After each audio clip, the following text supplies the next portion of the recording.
I'm Mark from Team Kappa. This semester my team and I built the Rock Comp, a rotational composter that enhances the process of composting. Some of the specific tasks I had throughout the project were monitoring and updating Trello and Team Gantt, editing and submitting each presentation, on top of doing my own section, initiating the group calls in order to finalise the presentations, and leading the final stages of design and construction of the hardware. The specific tasks I originally had were being in charge of Trello and Team Gantt, as well as being placed into the CAD and hardware team. These were a rough guideline, and I found that my role definitely evolved to include other responsibilities as the semester progressed. In the first few weeks, I focused on ensuring I achieved these original responsibilities and also contributed possible ideas by coming up with an autonomous cleaning robot that would clear the waste from our beaches. The team ended up choosing the enhanced composting idea, and for its proposal presentation, I completed the budget section, as well as initiating and being part of the 3-person group call that edited and submitted it. From the Week 4 report feedback, it was clear that a few team members thought I could have contributed slightly more, 2 people not giving me full marks in the interaction and involvement section.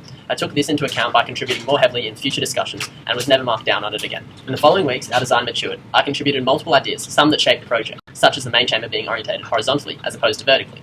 I also maintained my original responsibilities by updating Trello and Team Gantt, and started to source hardware components such as PVC pipe and plywood.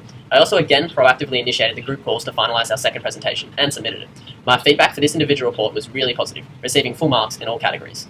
After week 7, the design finally started to begin construction, and as part of the hardware team, I was at the forefront of this, drilling the ventilation holes and filter systems in the composting chamber. I let my guard down and my sense of time management dropped slightly. I also thought this applied to our whole team, as seen in my discussion of time management in the report. 2 of my team members agreed, marking me down for this criteria. One of them also thought I could have been clearer in my individual reports by actually going into the detail of what I did, such as explicitly stating the drilling of the filter and ventilation holes. The project work really started to pick up after this as the deadline drew closer, the project becoming a major priority for me as I spent a lot of time working on it. I also greatly influenced the design of the project, especially as the other team members' contribution continued to drop. Most of the work fell to me and 2 other team members. As you can see, I think that due to my huge dedication and commitment throughout, but particularly in the final period of this project, I definitely believe that my role and responsibilities evolved to become integral to the completion of the project.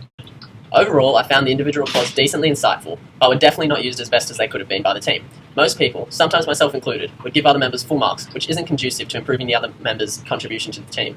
I think encouraging students to give at least one thing the other member has done well as one thing they could have improved on, would have served better as report feedback, forcing people to find something for other members to improve upon. I also think that there should be another round of feedback in the period between weeks 10 and 13, as this is definitely one of the most important periods, and there was no way to give formal feedback to people whose contributions severely dropped off during this period.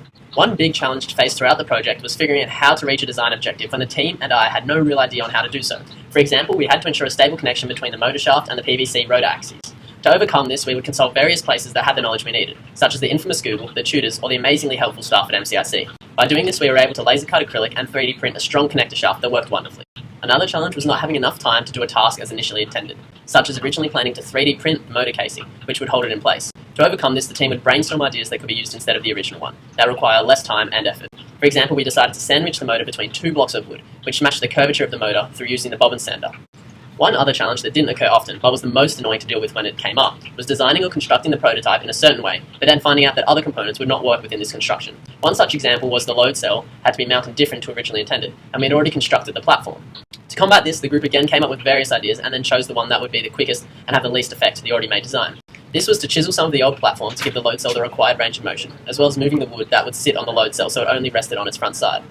I learned quite a lot of lessons from completing this project, mainly due to the mistakes my team and I made. In regards to my specific tasks, some of the big things I would do differently are do more work early on, as it means less work and less stress later, talk to and discuss the project with other members individually rather than just talking with the project manager or in a group setting, as it ensures what I wanted to communicate was understood as I intended. Given slightly harsher marks and more constructive feedback, rather than just giving the team generalised feedback inside my individual report, as more members would be able to take the feedback to heart.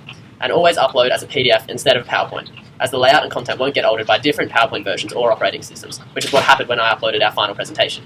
In regards to the overall project, I think some major things the team could have done differently include having better structured team meetings with an agenda, minutes and attendance, as everyone would be on the same page, increased levels of communication as the semester progressed, rather than a lack thereof, ensuring better teamwork rather than a few of us doing most of the work, in-person fortnightly feedback sessions where we give the person one thing to do that they do really well and to keep up, and one thing they could improve on, enabling individuals to maintain strengths and build on weaknesses. And also plan steps needed to achieve a certain design goal, so we could have better gotten the prior steps in motion and thus finish the necessary design goal on time. The whole system had a polished and well-integrated look and functionality, the only electrical components showing being the LCD screen and green LED. This was majorly due to the integrated design that I came up with in the last few weeks, as well as my huge level of dedication to the construction of the actual prototype. I completely designed the wiring orientation and housing of the electrical components, as well as largely leading the creation of this. I also figured out how to make the load cell work given the newfound requirements of that process. Without my large involvement with the hardware side of the project in the last few weeks, the project definitely would not have functioned nor looked the same as in the final performance. One of the biggest things I learned for the first time was the iterative nature of completing a time-bound project. It is now clear that the keys to such a project is a detailed but flexible initial plan, with quick and continual actionable tasks, which are disciplinarily carried out. This new understanding should prove to be immensely useful when applied in my future career. The one part of the course that I enjoyed the most, and which ironically also gave me the most stress and suffering, was building the actual design. I contributed many hours to the project in NCIC. It was very rewarding to see the project transform from our original conceptual design into the functioning rotational composter seen on testing day, with all of its nuanced intricacies and polished look.